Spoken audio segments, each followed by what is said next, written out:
બંગાળમાં જે રેપની ઘટના બની એ વાત તમે સાંભળી કે વાંચી ત્યારે તમને કેવો અહેસાસ થયો? અને આ ઘટના સાંભળ્યા કે વાંચ્યા પછી તમને એક માણસ તરીકે એ નરાધમ સાથે શું કરવાનો વિચાર આવ્યો? જે લોકો આ વાત પહેલીવાર સાંભળી રહ્યા છે એમને જણાવી દઉં કે આપણે કોલકાતાની આરજીકર મેડિકલ કોલેજમાં મહિલા ડૉક્ટર પર દુષ્કર્મ પછી હત્યાનો જે કેસ સામે આવ્યો છે એમની વાત કરી રહ્યા છીએ. માણસ માત્રનું હૈયું હચમચી જાય અને માનવ હૈયામાંથી આપમેળે ક્રોધના ફુવારા છૂટે એવી આ ઘટના છે. હજુ પણ એક માનવ તરીકે તમારી સંવેદના ના જાગતી હોય તો વિચારી જુઓ કે તમારા ઘરની કોઈ બેન કે દીકરી પર આવી રીતે દુષ્કર્મ કરીને પછી હત્યા કરી નાખે તો? દુષ્કર્મ પણ કેવું? જેમની બંને આંખો પર ચશ્માના કાચ પર થયેલા વારથી ચશ્માના કાચ આંખની અંદર ઘૂસી ગયા છે અને લોહી નીકળવા માંડ્યું છે. શરીરના ઘણા બધા અંગો તૂટ્યા છે અને ખૂબ લોહી પણ નીકળી રહ્યું છે. અને આ દીકરીના શરીર પર કરવામાં આવેલા બીજા વાર અને શરીર પર કરવામાં આવેલા કૃત્યનું વર્ણન કરવું થોડું વધારે મુશ્કેલ છે. આવી પરિસ્થિતિ તમારી બેન કે દીકરીની થઈ હોય ત્યારે તમે શું કરો? આ પરિસ્થિતિ બાદ આ નરાધમ કે જેમણે આ કૃત્ય કર્યું છે એમની સાથે શું કરવું જોઈએ? એમના વિશે સુરતના લેખિકા એસા દાદાવાળા લખે છે, એ નરાધમને છોડતા નહીં. તમે ભલે કહો છો કે એમને ફાંસીના માંચડે ચડાવશો, પણ ફાંસી એમના માટે પૂરતી નથી.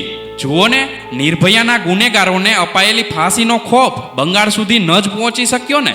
આ વખતે કાયદાના પુસ્તકોને નહીં, એક માને, એક બાપને, એક પતિને, એક ભાઈને, એક સ્ત્રીને ન્યાય કરવા દો.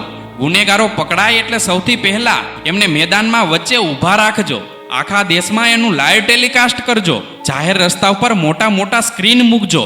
આખા દેશને ટીવી સામે બેસાડજો અને પછી સસલાઓના શિશ્ન પર કરવત ફેરવી દેજો અને પછી ચલાવજો અદાલતોમાં કેસ.